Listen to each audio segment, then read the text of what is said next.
And then I saw him a couple years ago at the Keswick Theater in the Philly area. And there were parents, grandparents, kids, all singing together. I think that we need to have more music that generations can listen to together, because everything in this world is so segmented that if you can find somebody that can appeal across the generations, it's magic. It's really gonna happen. I'm on the road to recovery. I feel so alive now. I start to discover me. It feels so right that I'm sure it must be. I'm holding on to the dream this time. This is much more interesting. The Emergency Podcast Network. This is only a test. Please do not adjust your set. There is no visuals. I'm allergic to cats. Are you? And I just hate cats. You guys came to the right place. You don't hate cats. No, I can tell that. I don't hate any animals. This is very close. I just have.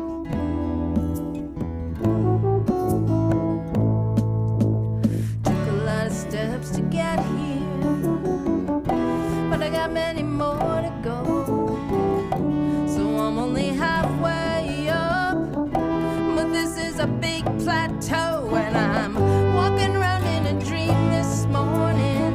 See my reflection as I walk by. Reality comes over me without warning. To get started, First of all, let's confess that we'd never met each other until today. Yeah. So, we're friends nonetheless. That's the benefit of having my last name.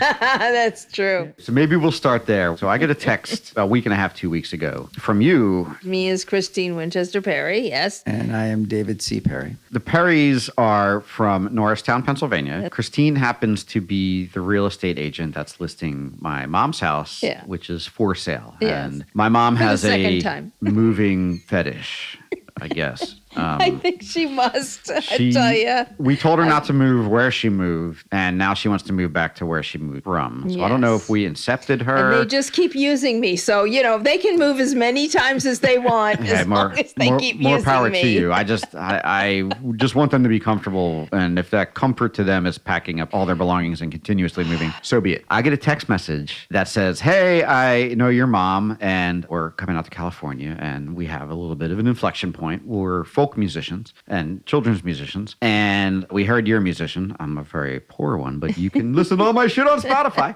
Hey, why don't we catch up? You can tell me some stuff about LA. And that turned into, hey, let's hang out for a day, and then you guys can stay over, and then we can go to the airport tomorrow. Yeah. And I got to tell you, I get increasingly more excited because this type of shit is just my fucking speed. Oh. I like meeting new people. I like having guests, and I'm happy you guys are here. We will stitch this in, but we had an impromptu concert here earlier this evening. So with that long preamble, that's how we know each other. But these guys are going to tell a couple stories tonight. But first, I'm going to question them.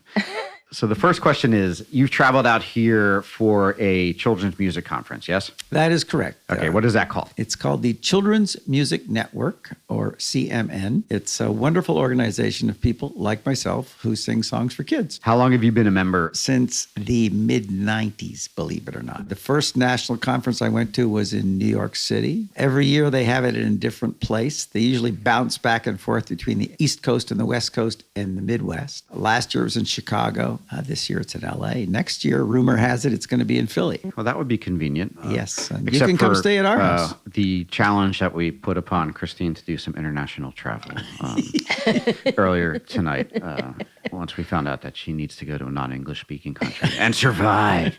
In talking earlier, you and I have had similar career trajectories where we've bounced through publishing and newspaper to magazine to ad agency. Similarly, on my side, from newspaper to digital advertising technology. Right. As I phrased it, a path of increasingly disposable media. Yes. But you decided to take what you saw as you're unduly influencing children to to influencing them and entertaining them in a positive way. Yes, instead of designing packages of M&Ms that got them high on chocolate, I thought, let's get out the middleman. I will just go in and sing songs and draw pictures and make them laugh until they pee their pants. Okay, nice. Kids pee their pants anyway, so that's something as an ad agency guy you need to A/B test a little. Like, was it cart? Was it horse? I don't know, type of thing. I reinvented myself from being an art director and graphic designer to being a children's entertainer. I have a couple of preschools that I go to on a regular basis as their so-called music teacher. I also do a lot of libraries and festivals, private parties, and things like that. Meanwhile, I'm also working on creating some books and videos and things that maybe will stick around long after I get past the instant gratification of singing for people in the moment. Awesome. So if you go to our website, thestoryofmyfriends.com or tsomf.com, you will find additional information about how to find David's work and his future projects as well. You've been doing this for a number of years. What would you consider, since you have recorded material out there in the aether, if someone wanted to go and listen to something right now, what would you point them toward if you had to recommend something? Well, it depends. I basically have two streams. I have one that is for children, and I have one that is decidedly not for children. I've also done a lot of satirical and political material. Okay. Inspired by the previous Trump administration in particular. Really? All that stuff's been made illegal now, sir. Sorry.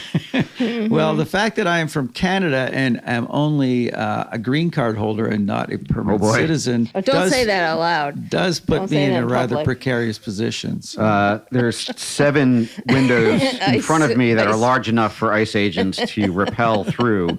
And I guess we should expect them toot sweet, sir. Wonder who that masked man was. How do you say that in Quebecois? Toot sweet. But by the time this airs, he'll be long gone. Nice.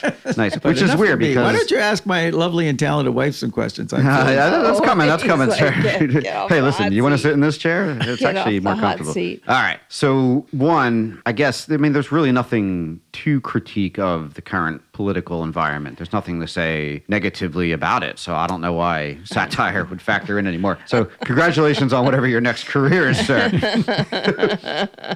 All right. And then Christine is similarly a folk singer who has 2 albums that are in pre-production and production right now. Your instrument of choice has been acoustic from what I can see. Oh, yeah. Acoustic guitar and piano. Okay. So piano too. You got magical fingers to make those weird device work that I can't seem to make work.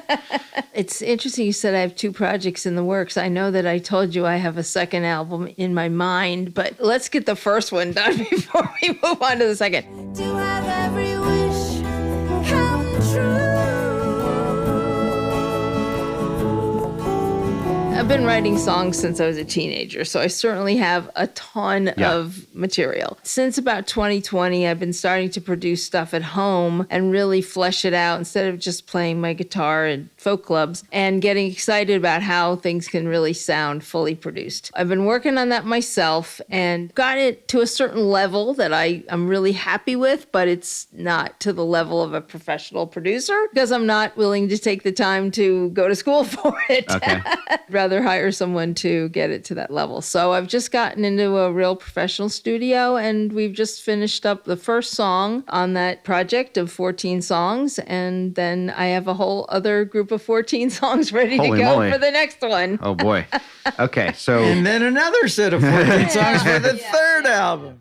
The whole project had to start with mapping out all the songs that I was interested in recording and seeing how did they fit into their own groups and then know where to start. Because I couldn't get started until I saw the big picture and could see where to start. What's this corpus of work? And then how does it tie into this next song? And then, wait a second, you just sort of described a concept album when you were like, no, I want a bunch of singles. Well, but what is it? Well, we talked about whether it should be singles. And I said, no, I really want an album. So the first album is really singer-songwriter, sort of indie pop stuff. Okay. And the second album is rock, because I definitely have some songs that I've written that are harder rock, and I'd love to rock out and see how it sounds with the full instrumentation. If these songs are on the radio, and they will be, who would be playing around them? I mean, like what Bruce other Springsteen similar artists? to your song. Bruce Springsteen's not a bad person to be on the same playlist with. Well, for the first project, I'm sort of likening it to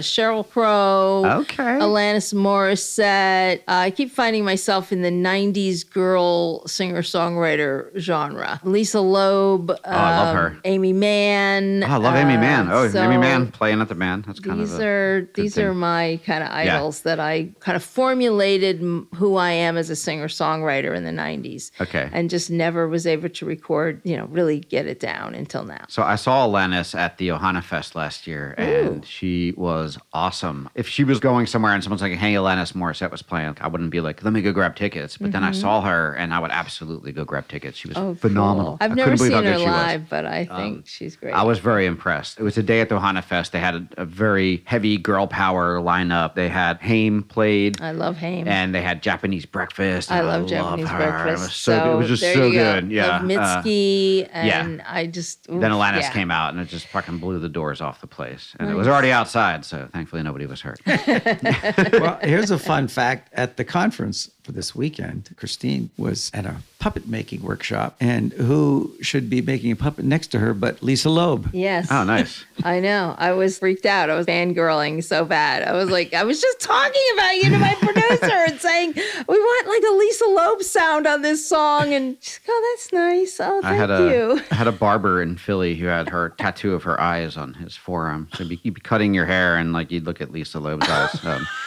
With her glasses? Yeah, his name is Her Rick, and he has glasses these are Rick so- Job stickers all over the place. Yeah, her glasses and her eyes. Yeah, they're was so just- iconic. Yeah. But she's put out a bunch of children's albums, and really? that's what brought her to the conference. Okay. She was just there Yeah. attending the conference like anybody, and I was like, oh, Lisa Loeb standing next to me. Ah. And so how do you guys find the Philly folk scene? I feel like it's thriving and it's a nice pocket of folk energy, whereas you go to other places, it seems to be like town by town. Maine or New England's a lot of folk, and then you go to Philly, there's a lot of folk, and maybe out here on the West Coast there's folk, but where else does it bloom that it does in Philly? I've only been in Philly, so I don't know about other places. We feel like it is a pretty thriving area, but we've been part of a songwriters group called the Philadelphia Area Songwriters Alliance for decades, and it's really such a great group of people that have now become our close friends. We just share new songs, we play in open mics and house concert series we have, and we enjoy it very much as an intimate friends group that enjoys playing music for each other. There are a lot of open mics and a lot of nice listening rooms. Yeah. And, the Philadelphia Folk Festival, up until the pandemic, was the longest running folk festival in the country. They had to skip a year because the pandemic knocked them on their keister. And they had That's an to East Coast actually term. pause for a Pennsylvania does. year and then came back strong the last 2 years. And I've performed there 8 different years. Fly, eagles, fly on the road to victory.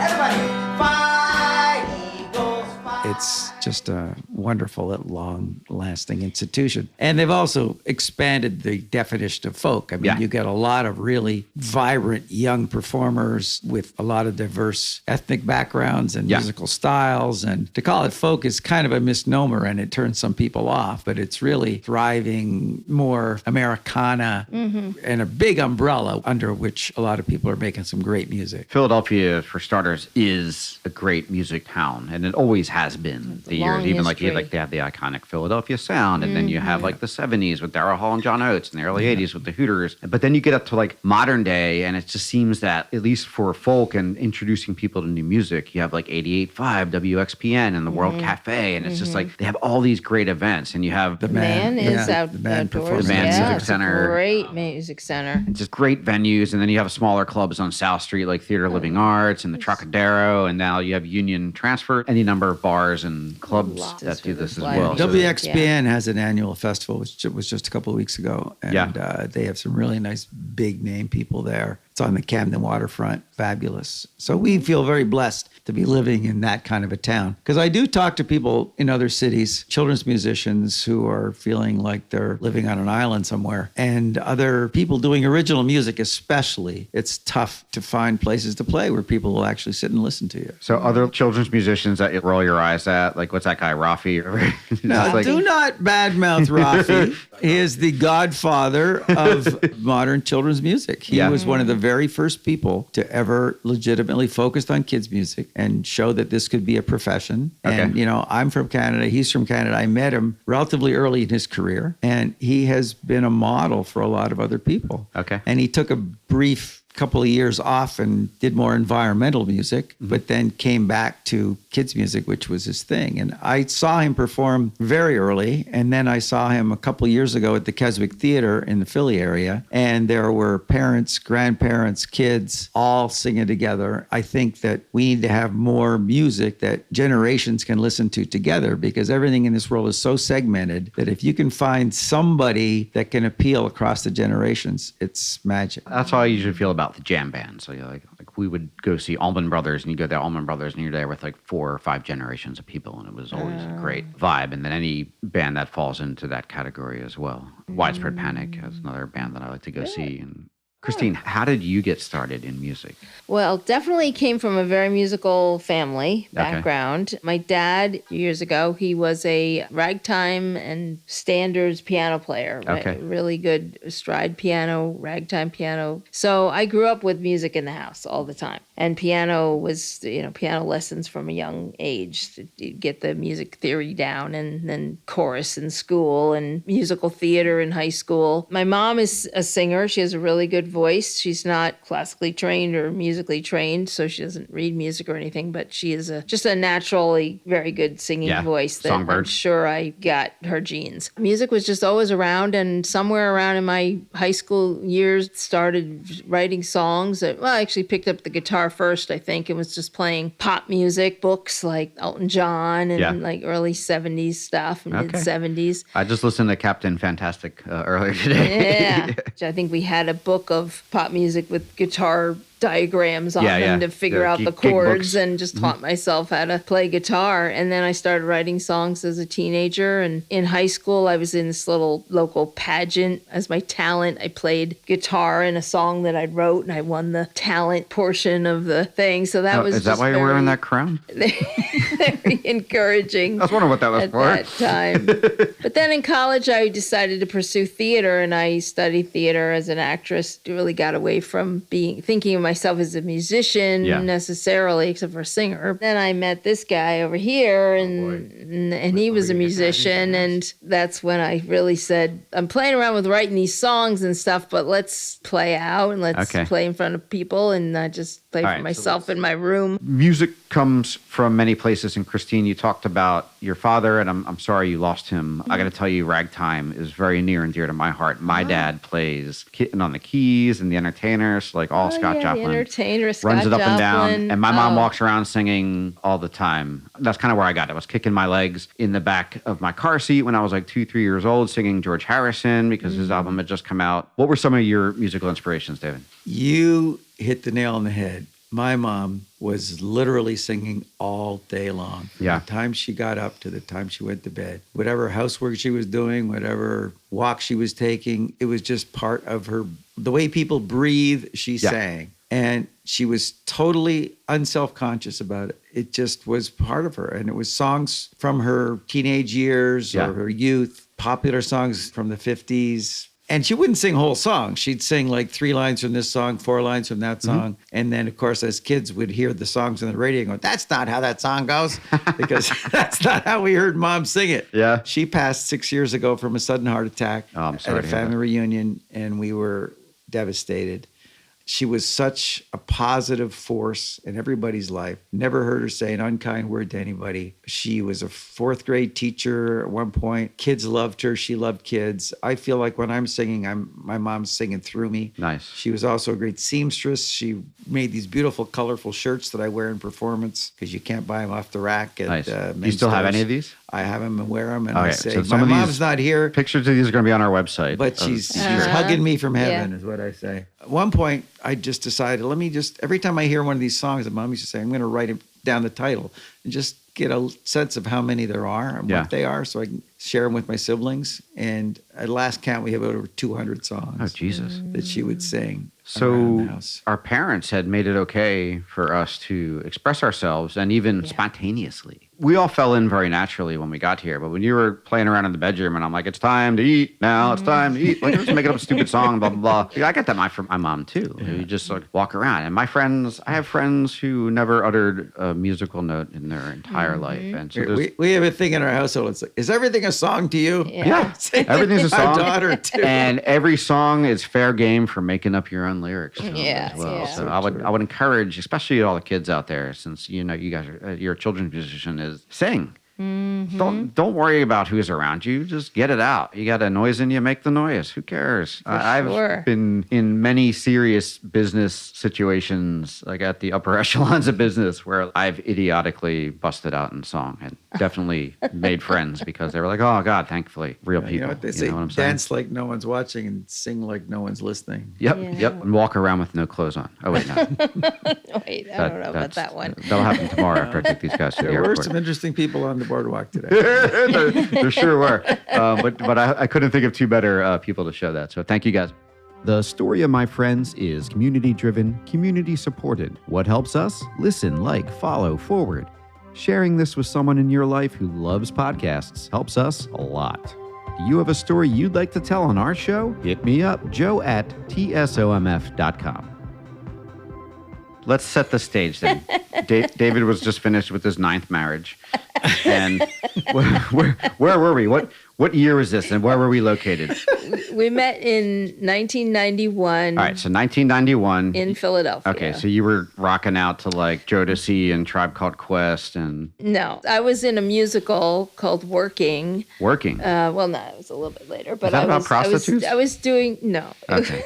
That's not the internet movie that I saw called It's Working. by Studs Terkel. I played a housewife. But actually, that was after we met. But I was doing community theater and I was working in an office and just trying to figure out if I really was going to stick with theater because it wasn't going all that well. Yeah. But I was writing songs. I definitely had a lot of songs I'd written, and I played guitar and piano and just... If you want to back up to my origin What were you story, doing how did then? I get to be doing music? I'm from Canada, and in Toronto, I would read my poetry in coffee houses. Yeah. That was kind of a thing. Do you remember any stanzas? I stepped on the pig's head until his brains exploded. Fuck the police. Free Mamiya. I don't think so. It wasn't that kind of a poem. Okay. It was mostly humorous Bruce. stuff. It was mostly satirical, humorous stuff. Some, just self-indulgent, poetic baloney. You just described my college career. But what I discovered pretty early is that people's attention span for the spoken word was not as long as it was for words plus music. Thankfully, everyone's attention span has gotten better. Yeah, right. Right. I wish. Not. So I decided I would teach myself how to play guitar so I could put some musical accompaniment behind my brilliant words. And that at least got them to listen a little longer. Yeah. I started doing funny songs at office parties. Eventually, my path led me to doing work for kids, partly because I was doing caricatures at parties, and I'd see some guy in the corner singing songs, and I said, well, I could do as well as this guy. Plus, I was the big brother of my family. I was kind of used to keeping my younger siblings from killing each other by keeping them amused. And then by the time got to Philly, and I was actually playing with a little band called the Blue Moose Band, I was just doing simple rhythm guitar and a little bit of harmony. And harmonica. And harmonica. Okay. Mm-hmm. There was this folk club called the Folk Factory, which was in the basement of the Unitarian Church. They had a thing called the People's Choice Concert. You had to get into the People's Choice Concert by winning votes from the people. Oh, really? So they had a series over True the course democracy. of months of these contests where people would show up, and then Open audience mics. members. It was their regular regular monthly mic. open mic. So you would vote on which of these acts you wanted to go on to the People's Choice Concert, which would have like 5 acts, at the end of the year. I was there with the Blue Moose Band. Christine was there with another woman in a duo called Women in Rhythm. We were voting, and So Women in Rhythm. Rhythm and Rhythm was a friend of mine that I she was also a songwriter, but we were doing cover stuff too, and we just sang well together. Okay. And it was a very short-lived duo, but we had played at the Folk Factory and been voted on. And in both cases, my duo and his trio won the People's Choice, so we were allowed to play in the final concert. And if you want to know the whole secret backstory, which I've told Christine, but she's blocked out. Did you vote for her twice? Oh, Not only did I vote for her twice, Oh, boy. the other members of my band, there were three others people, we were running off to go to a bar or something, and we kind of left in a hurry. And we each had these Stan Rogers dollars yeah, the with dollars that great, you vote with, that you put in the great Canadian, bins. great songwriter. So not legal tender. No, just little tickets, like. So they gave me their dollars to vote. So I stuffed them all in the ballot for Christine's duo. Yeah, you have told me that, but I So- forgot. So It you was- basically wanted to get laid. It was a rigged election. It was a rigged election. You liked me. I think. Nice. Not that they maybe wouldn't have won anyway, but it certainly put my thumb on the scales. So we met I think at you, that. You saw something that everybody else saw. It was won by a sweeping landslide. I mean, I suppose we might have briefly met at each other's concerts where we were voting for each other. But when we really met was at the People's Choice concert where we both were Were able you to in come direct back and competition at that perform. moment? No, at that point, No, we that were all was winners. just a That was concert. basically a It's a showcase. show. of Yeah, the they don't winners. have like a finals and then like a American Wouldn't be Idol very folk thing. if they did, would it? No, No, it wouldn't be. They'd be like, No, we're all winners. the two final folk factory contestants must fight to this death. Cue the dramatic music. Yeah. We'll be back after this commercial to see. Not who folk is music, now just off. something a little more dramatic. On The Story of My Friends, Randy wants to add some spark to her life and accidentally sets herself on fire.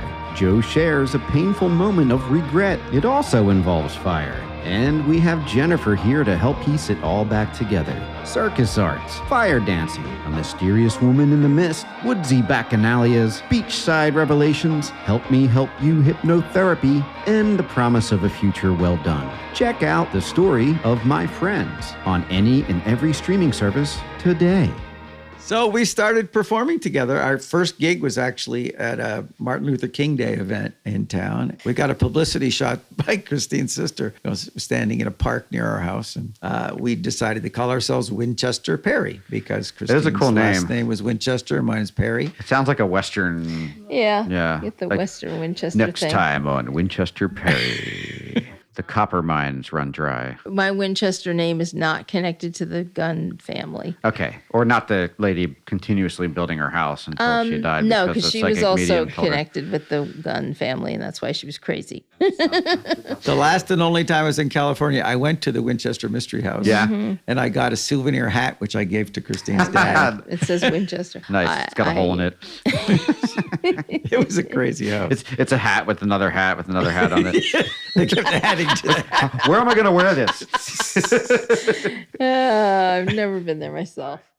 Well, that is a lovely origin story. And you guys have been together now how long since? Next Well, week, we've been married 30 years, going on 31 as of 31 next week. And we've been performing since before that. So Oh, boy. that's a long stinking time. Since we've gotten to the point where if there are young, idealistic folk musicians waiting in the wings, what advice would you give an aspiring musician in today's modern world? Play at a lot of open mics. Don't be afraid to play badly and be bad at first. And That's just my alma mater.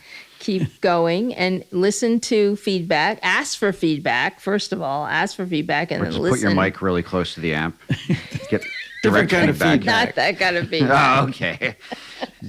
She means You know, good advice from somebody who's got better experience than you, which people are Right. loath to take nowadays. I Yeah. enjoy feedback, so I appreciate that. Okay. be in a group that encourages feedback. Like Yeah. our songwriters group is all about playing songs for each other and giving very kind, critical feedback. Just keep improving. Don't expect to make any money from music. Yeah. Now that tees up the next question is what are some of the changes that you guys have seen in the gosh. industry throughout the years?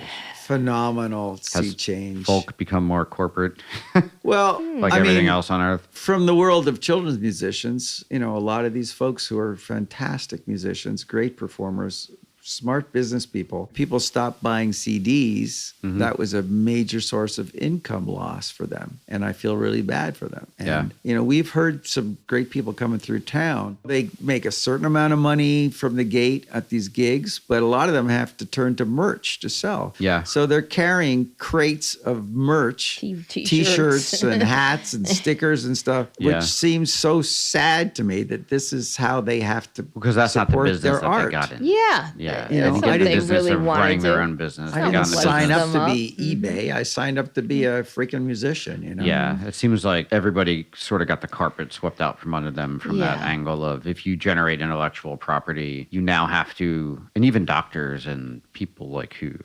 anesthesiologists who are basically independent contractors, they got to run their own business. They got to do the job, and then they got to do the friggin' job that runs the job, that runs the other job, that runs the job, and that means in the case of musicians, getting the logos out, making logos, putting them on stickers, putting your album covers on T-shirts, ordering it, getting it, packaging it, distributing it, selling it, getting the money in. Creating your website, all the technologies, posting on social media, promoting yourself, trying to get people to your gigs. It really falls upon you to handle it all. Well, the emergence of streaming has just been a sea change because people get a fraction of a fraction of a fraction of a cent from especially things like It's not Spotify. egalitarian at all. The creators who are really the people creating the thing end up getting just a very tiny slice of the pie. Matter of fact, Christine has a song called Piece of the Pie. Maybe you'll hear that later. We should on all this rise podcast. up and kill our oppressors. I don't know what the answer is, actually. I really I don't. didn't say that out loud. I'm sorry. I'm taking that back. I just count my own personal blessings that I'm at an age where at this point I'm doing it because I really want to just get my music out and have it heard. I'm not expecting or dream about making a lot of money at it. One way that possibly money can be made is through licensing. So if somebody gets really involved in making really good music, first of all, you got to make good music first, and then learning how to distribute it for radio, movies, getting rights and things rights like that, clearance and all ads that and things stuff. like that, is one way to get paid for the music you've created. There is money in having it used for advertising and TV shows. But in that case, the onus is on the performer. Let's flip the equation for a second and say you're one of the 6 or 7 listeners of this podcast next year and you want to help. How could somebody who is a fan or a consumer of your music help you directly? Like, what would be the best avenue for them? I'm guessing it's not listen to it on Spotify. But No, right. If I do end up doing something that pays me something, I guess buying the album online, paying $10 instead of paying nothing. But that's got to come from the listener's goodwill. They have to be like, somebody who really wants to support artists. I think that's part of it, is that we need to impress upon the consumers that they need to become curators of content that they enjoy. Appreciate it. Yeah. And if you can go out and buy a Rembrandt painting and you know how much that's worth. They're not making any more of it. I mean, because we're musicians, when we go see someone play, whether we know them or not, we'd be more likely to, if they had CDs out, which they don't always have CDs, but buy a CD. Even though I could pull up their music some other way, we know that they are struggling. So we'll spend $10, $15 just to support them. But that's only because we know how bad it is. I agree. I have more CDs and I don't even have a CD player for that very same reason. I don't wear logo T-shirts too much, so I don't wear band T-shirts, but I have a closet full of band T-shirts that are just wrapped up still. Or buy a T-shirt, Yeah. And, a lot of artists have Patreon and places like that where you can donate directly to people. Yeah, Patreon. Join someone's Patreon. That's a really good way. Another way is if you are coming to see them, but it's free, like a house concert or you're in a bar and they're playing, is to drop them some money in a tip jar. Because that is often how they're going home with $50, $60, $70, $80 or... Getting back to kids musicians, in some ways we are privileged because people will still pay money to have their children entertained more than they will pay to have themselves entertained. I'd pay money to get them to shut up too, and they're not even my kids. So I've done relatively well as a children's entertainer, whereas I see people more talented than myself, struggling, doing bar gigs, playing background music at cocktail parties or trying to make a living, especially original music. Yeah. I mean, if you're a cover band, you're going to get some good gigs. But if you're an original singer-songwriter type, it's really, really tough to make any kind of money at it. Even if you're a giant headliner band and you try popping out your originals during the concert, people are like, no, play the shit that I know. Like, so even that's like definitely an obstacle. It's a hurdle that's hard to overcome. Other thing you asked about advice for young folks, I'd say make sure you got some good songs. Yeah. Sometimes I find Don't younger suck. people get a little obsessed with the production, make good music with the bells first. and whistles, the gimmicky things to make it sound better. But start with a good song. A good song is a good song, whether it's just you singing a cappella or with a guitar. If it's a good song, it can survive a whole lot of different methods of production. True story. And don't decorate it. Don't start putting icing on the cake until you have a cake. Okay, so I'm going to walk back a previous comment that I made earlier in this podcast to the audience. Don't go listen to my music because, it's like a Volkswagen with wedding cake on top of it. We covered the sage advice for young performers. Sage. Why is that funny? Let me give you some It was advice. good advice. It young was man. hard earned. You guys have been at this years. Separately, you've been at it years together as Winchester-Perry, but you've also been session musicians for each other and obviously inspiration and muses to each other as well. So Absolutely. let's talk about that little spaghetti ball Venn diagram of this creative work that you guys put out. How do you work together? How do you work separately but take direction from each other? What are the good parts? What are the challenging parts? Well, when I first started doing kids' music more regularly, Christine would play with me, Okay. because it was sometimes more fun to play with someone else. Yeah. And Especially if she was hot. to the audience, I don't think they had any clue that her heart wasn't really in it because she's a trained actress and she acted like she was having fun. Okay. And I loved She it. lied to everybody.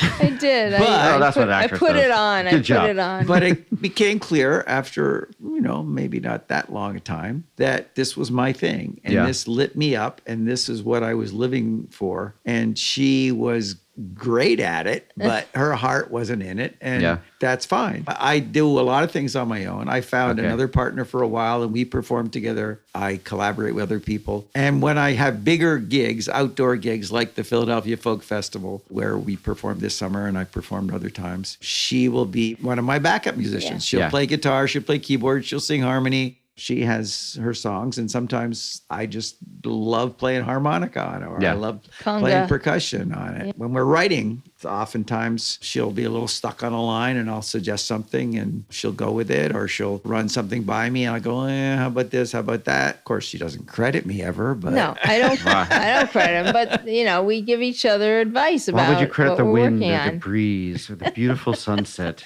It's like Basho. We already did this. Your inspiration. He's definitely Yeah. improved a few of the To my lines muse, in my songs. to my coy mistress.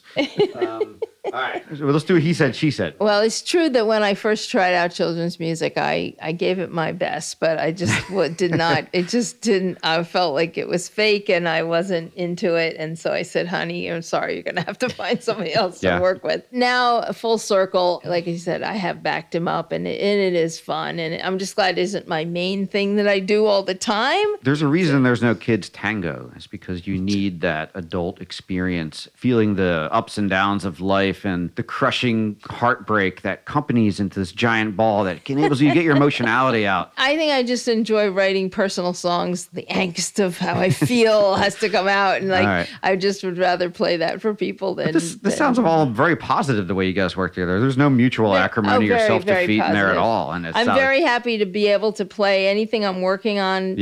And have it bounce off of him. And he always has interesting, unique things to say and improvements to make. But it sounds like it also came out conversationally because you guys communicate with each other and you talk to each other. And you didn't have to like storm off after the 9th time a kid threw up on you or threw a snow cone at you. Or... No, it works out really well. Though I will say it's odd that we really don't write together, both being writers, but we... It's really weird to have many hands on the same pen. It's like, Hal, you need a really big For whatever pen. reason, we lots of people collaborate together, but True. we Stevie just, Nicks the only thing and- we've collaborated on is 2 parodies of songs. That Okay. He's really the parodyist, but I helped write it, so we say we co-wrote. Well, it sounds like that a And we challenge, have an ladies and upcoming gentlemen. We have an upcoming gig that's going to focus on funny songs. Yeah. We're sharing the bill with another artist. Okay. So we're going to dig into the funny side of a repertoire, which includes 2 songs that we co-wrote. But it sounds like to our audience, the gauntlet was dropped a little that you guys need to collaborate on something a little directly. That's not a Kiss song or a parody. Well, So we what haven't will really collaborated with 2026 anybody else bring? either. It's not Yeah. like we're collaborating with other people and not with We just ourselves. were All right, just so solo we'll give you writers. guys these phone number and their home address. If you want to collaborate with them, their door is always open, is what I'm hearing. What's coming up that's got you excited? Well, hopefully by the time you listen to this, my album will be done, and then you Nice. can listen. Yes, I see. Good news, everyone! The album is done. Go on to Christine Winchester and find me. And Are listen you to my music. workshopping any album titles, or you have it settled?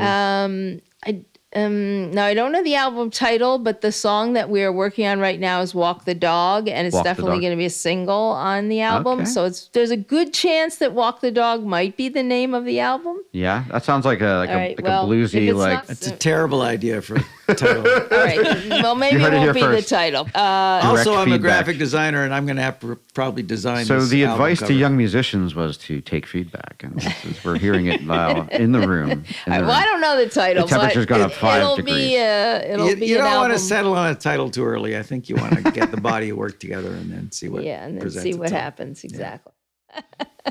And I do have an album He out, has an album Yes. done of children's music that is out. which we'll also, I'm sure, provide a link to. We will And I provide have a link lot to of- it. We're definitely providing a link to the Punxsutawney Phil song because one, I went to college out by Punxsutawney and I got to go there a handful of times. Okay. 2, Groundhog's Day is one of my favorites. 3, it was just awesome. In the state of Pennsylvania, there's a funky little town, brimming with tradition and nationwide renown. That town is Punxsutawney, and by far its biggest thrill is a furry little fella named of Punxsutawney Bill. And as well as a couple of segments of live in-room recordings that we I did d- here I- tonight, impromptu after dinner on Complete Accidental. I do have several singles out there too, and I'm working on some book and video projects, which Nice. are more involved and full length, and I think. Have you given yourself a deadline? Dun, dun, dun. Someone asked the question that should be asked. Dun, dun, dun.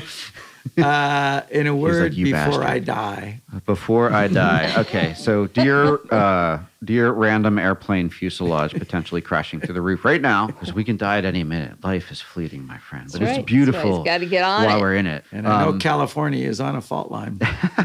No fault of ours. Guys, I want to thank you very much for joining me tonight on the show, The Story of My Friends. It's been an absolute pleasure to host you here in the studio in Yes. beautiful Venice Beach, California, and show you a little bit of my adopted hometown. And I welcome you guys back at any time, whenever you want. Well, thank you, Joe. And I know that you, at one point or another, have roots in Philly, and it's kind of cool to have to see somebody from where we are, way out here, doing so well. And, Yeah, it's nice to be understood with my accent, finally.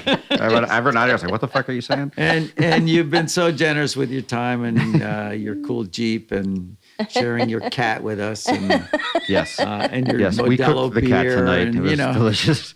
So we'll give out your address to everyone we know in Philly, so that if they come out this way, they'll That's just great. stay. I'm moving, so That's right. Yeah, you How about don't it? even know his new address. We'll give out your old address. thank you guys. I really Thank appreciate you, Joe. Appreciate it very much. This is a lot of fun. Ladies and gentlemen, in the time between we initially recorded the Winchester-Perrys and right now, when you're listening to this, we got some excellent news because I had to call Christine Winchester back and congratulate her on the release of her new album. And she was lovely enough to share me a couple of songs that you've heard peppered throughout this episode. Hi, Christine. Hello. Oh, it's so good to see you again and be here is. with you virtually. We are not in the same room this time. We are across the country from each other. What do you have up and coming? Well, David and I, as Winchester-Perry, as our duo, we've had some gigs recently that we got to play our music together. But this CD, this album is just me. It's a little different, and I've had to tailor my act to being a solo act. And I haven't performed too much from the album yet. I have had a chance to just do one or two songs, like in an open mic or a showcase. Usually I've done Walk the Dog, and I just performed Pinch Me, which is the title song from the album, because they're good ones to just sit and play on the guitar without a whole lot of production. Yeah. Some of the songs have a lot of production to them, and I really don't know how I'm going to reproduce them live. I do have something coming up that's a women's showcase later in June. I'm trying to decide how much I should bring in some side people or sing to some tracks and things like that. It's a new experience for me. You have a number of songs. You sent Shells and you sent Pinch Me to me, which will be incorporated throughout. And then at the close of this episode, and also on our website, thestorymyfriends.com, we will have links to all of these materials wherever they may be. But that's an interesting problem that you brought up, because this is a new singer-songwriter solo effort for you. And congratulations. I do know how hard that is. Figuring out what songs do you want to play just you, and what songs can you pipe in pieces through one of those weird little machines that people bring along sometimes, and then which ones actually need the full band experience, and how do you line that up? Good luck. Congratulations. Thank you so much. I do think I'll do a album release party or concert at some point in the near future, like summertime, or maybe even not till the fall. I'm just at the cusp of trying to imagine this and figure it out right now. There's Tall Trees. I didn't think about that, but that's a great idea. So Tall Trees, I believe, will be the last weekend in September. I think it's September 26th this year in Collegeville. It's Pennsylvania's hidden gem. And they have a stage on the back of their refurbished giant barn, and it backs up to the Perkiomen River. It's fantastic. And it is quite beautiful. It's a very family-friendly event as well. David and I went last year for the first time. We'd heard about it. It's so nice. And we're like, oh my gosh, we have to. It's like 20 minutes from our house. So anyone into those family-friendly outdoor music festivals, smaller ones, you go to talltreesfestival.com and check it out. And if you go, you might see me there, because that's the one place where I get to eat all the leftover Philadelphia soft pretzels. Yeah, I camped there once, and I was in the tent, and the tent had a box of soft pretzels from the event that were just left over, and I ate like 5 of those. I don't get them out here. They're very filling. Yes, very filling. I don't get them out here. I was also paddling around in a kayak in the Perkiomen in the pitch black. That's where the tents were set up right along the water. Cute spot. Well, another spot that is mentionable is also going to be the site of another upcoming gig I have, and that is Cubism Cafe. Cubism Cafe is basically an outdoor house concert series in the summer in Lafayette Hill, Pennsylvania. And I'm booked for that in August. In August. Okay, that's good. So, though there's other people on the bill, and that will be another opportunity where I can figure out how I'm going to present these songs. Like, how long is the set normally? Like, what's a good length of a set? Yeah, I'm hoping to get 4 in there. The thing is, a lot of my friends come there, and also some of them are playing that day, and one of them actually is on the album, so I'm thinking I'll grab him to play. He's on Shells, the song Shells. Heard throughout this episode, dear audience. Fantastic. What's his instrument? He plays a fantastic guitar, acoustic finger-picking guitar on that song, and he not only brought his talents of his guitar playing, but he took what I wrote and the chords that I wrote, and he sort of revoiced it in a way that just was so beautiful and just blew me away. So I think I may grab him and let's give this gentleman a shout out. What's his name? This is Neil Phillips. Neil Phillips, guitar aficionado. Local Philadelphia area artist, multi-talented. Okay, so we're here, and I'm glad we caught back up, but this is an achievement. So let's give the audience that full-on commercial treatment. All right, you ready? 1, 2, 3, go. Hey, my name is Christine Winchester. I've got a new album coming out called Pinch Me. It's 11 songs, sort of pop-oriented indie folk feel to most of the songs. I start out with a song called Better Than Ever that's really uplifting, and end with My Last Song. So I hope that you enjoy it. Look it up on any streaming services available under Christine Winchester. The cover art was done by my husband. I'm very excited about that, and represents a line from Pinch Me. So you guys are what they call multi-hyphenates because you guys have done a lot of things together. And earlier in this episode, we talked about you and your husband's origin story, which was quite cute. And if you don't remember, you actually have to wait until the episode to hear it. The Pinch Me album is coming out. Congratulations. That is a Herculean effort that you undertook. So excellent, excellent work. It's nice that you got out what you wanted from this album. And I'm sure you mentioned earlier, you're going right into working on other stuff. That's the curse of the muse. Your album, Pinch Me, is available on all the streaming services, but if someone wants to find out more information about you... Best way to contact me is through my Linktree. It's under Christine Winchester Music on Linktree, and that's got all the links to all my different sites where my music can be found, as well as reaching me directly. Well, we're very excited to get our ears on this. Folks, once you're done listening to this podcast episode, once you're done listening to all my podcast episodes and then sending each one to 75 of your favorite friends, then please go over and check out Christine's album, Pinch Me, which I'm excited to hear. We're going to play you out with a song from the album, and this is the title song, Pinch Me. What is the last song on the album, by the way? The last song is called My Last Song. Okay, so whose last song on the album is it? It's my last song. Well, I know it's your album, but what is the last song? Quote, my last song, end quote. Yeah, I know it's your last song, but what's the friggin' quote? Well, on Pinch Me, I really have to give a shout out to my engineer and co-producer at Rotation Records right here in Norristown, Pennsylvania, Thomas J., and he just did a fabulous job of putting all this together for me and working with me on my vision. And on Pinch Me, I want to definitely mention the French horn player, Ari Heitler-Clevens. He did a great job on playing French horn and really had the lead in the brass trio. Ladies and gentlemen, I want to thank Christine Winchester here for talking through the album, and I want to thank her for the other recording we had, because we had such a great time when they were at my house. We unintentionally recorded an entire episode after we had been out for the evening.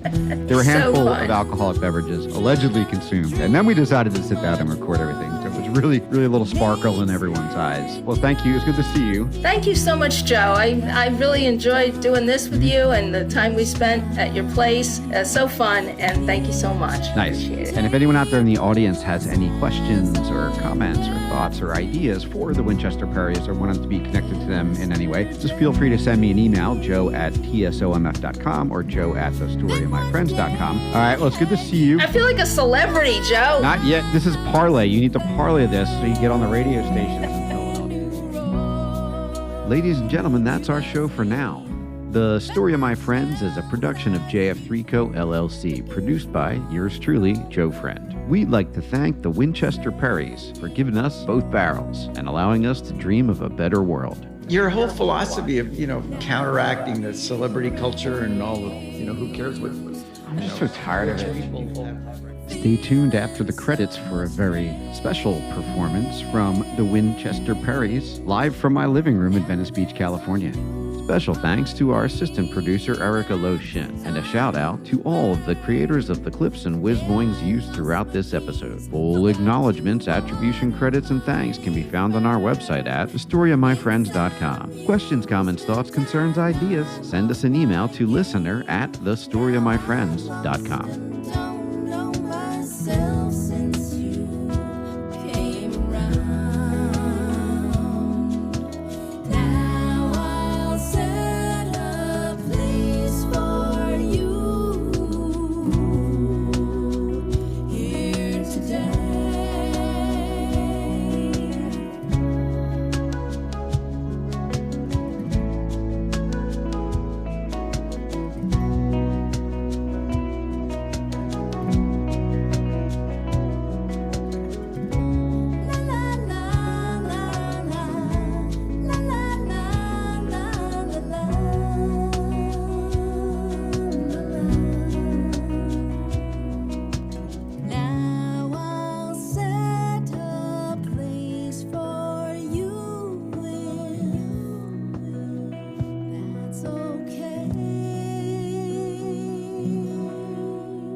so there needs to be a footnote on this episode. I mentioned previously that we had been drinking before we had decided to record. And as a refresher, we had never met each other, and they were going to stay at my place. So it was a little meeting new people for the first time. I hope they're not insane type of awkward. We went out to dinner and had a few drinks, and then we just decided that the recording that we were going to do the day after, we would just do it tonight since we still had some beer and wine at the house and we were having fun. So here are the live recordings. I haven't done much to these other than trim out the in-between time. I didn't know how to split this out either as a very special episode or to just leave it in here at the end of this episode for your listening enjoyment. So anyway, here goes.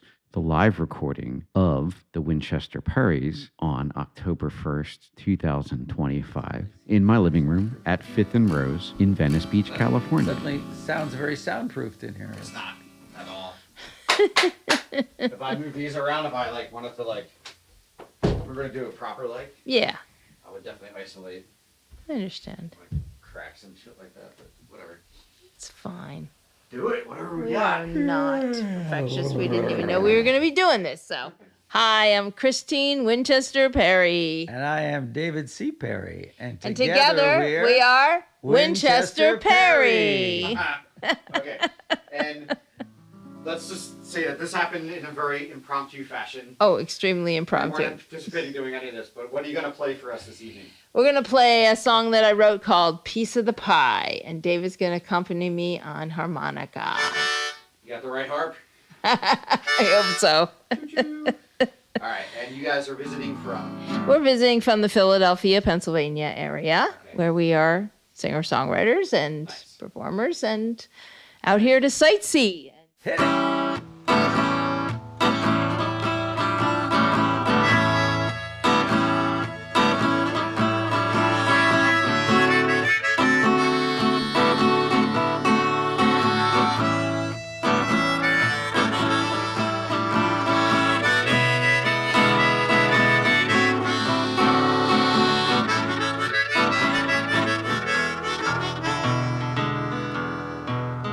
Well, my pockets are so empty, I just wanna cry. Yeah, my bank account is empty, it's gone bone dry. Everyone else has their share, when do I get my piece of the pie? Well, the creditors are calling, they keep ringing my phone. But I don't get paid till Friday, can't ask my boss for another loan, no. What am I gonna do to squeeze blood out of this stone? How do I get more coming in? How do I keep it from going out? How do I keep up my chin when all I want to do is pout? I count my blessings and all the joy they bring. And that's how I keep smiling and open my mouth to sing. Well, now others have their sports cars, summer house down the shore. Every service at their fingers, electronic toys galore. But they got a 60-hour work week, an ulcer, and the fear of being poor. Well, how do I get more coming in? How do I keep it from going out? How do I keep up my chin when all I want to do is pout? I count my blessings, all the joy they bring. Ooh, that's how I keep smiling and open my mouth to sing. Blow it, David!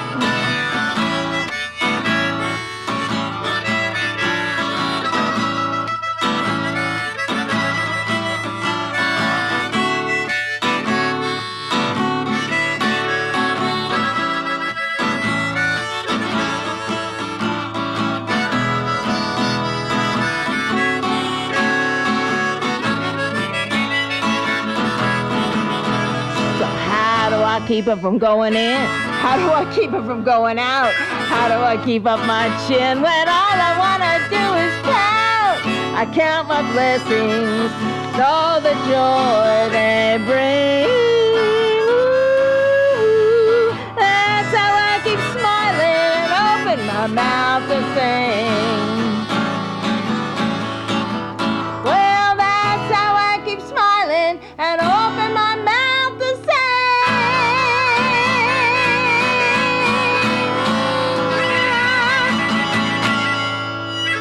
Woo! Bravo! Oh, that was awesome. I really fucking love that.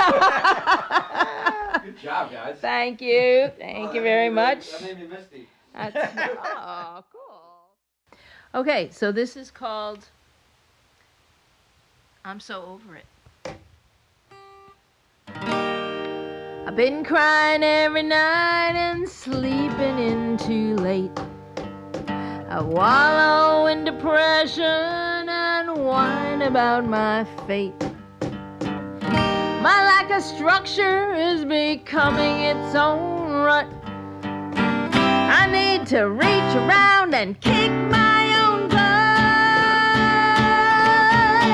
Oh, I'm so over it. I'm so done with it. I'm getting out from under it. I'm gonna find a way. I'm so over it.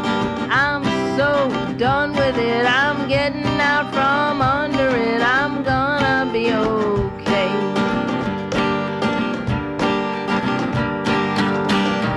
Felt so tired, didn't know what to do. In denial and paralyzed, lost track of what is true.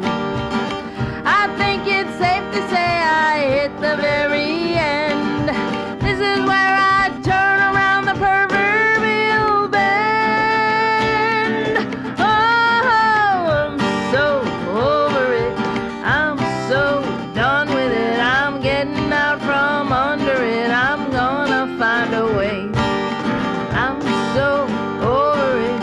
I'm so done with it. I'm getting out from under it. I'm gonna be okay.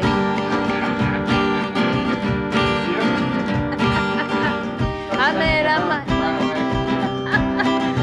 I made up my mind. I will persevere. Seize the bull by the horns and push through my fear. Oh, I'm so over it. I'm so done with it. I'm getting out from under it. I'm gonna find a way. I'm so over it. I'm so done with it. I'm getting out from under it. I'm gonna be okay. I'm so over it. I'm so done with it. I'm getting out from under it. I'm gonna find a way. I'm gonna change the day.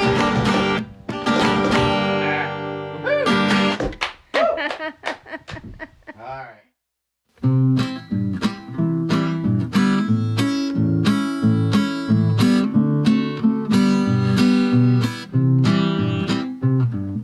If I had a nose as big as Bozo's, I could smell the flowers on the moon.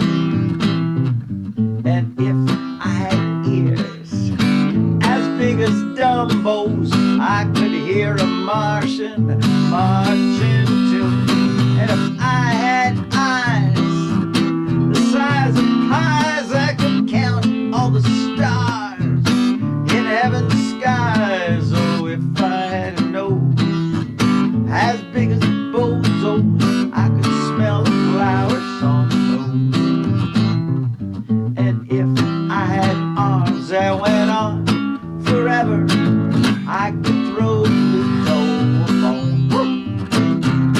And if I had a tongue like a big anteater's tongue, I could lick a Jupiter ice cream cone. I'd wear Saturn's rings on my fingers, paint Mercury on my toe, so I could smell the flowers on the moon.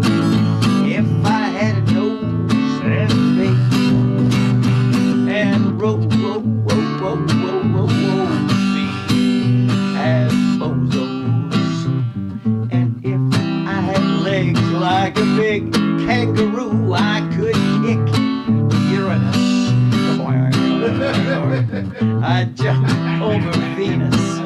and all over fly traps, and then I just keep going and going and going and going. Well, I'll always have my favorite son, though I know it's not the only one. But if I had a nose as big as a bozo's, I could smell the flowers on the road. My favorite part, the instrumental.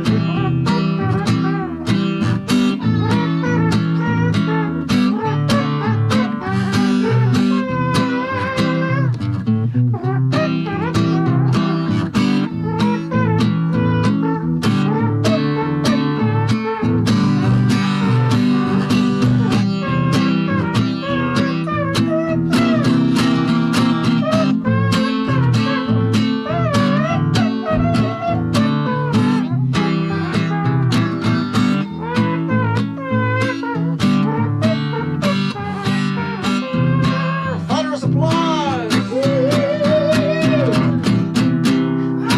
If I could grow a long white beard, I would look like old F2.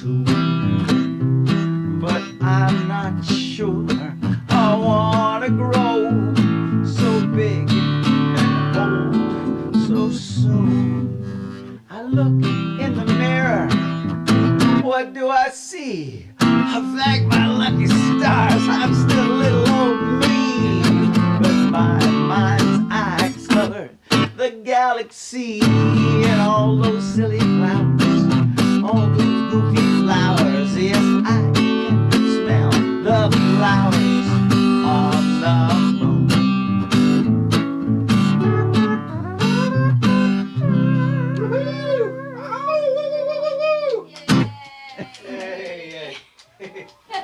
My neighbors are in Australia, so we can make all the noise. This song brought to you by Modelo, now the most Yeah. popular beer in America. This may or may not be cut out, Adele. Thank you. That was awesome.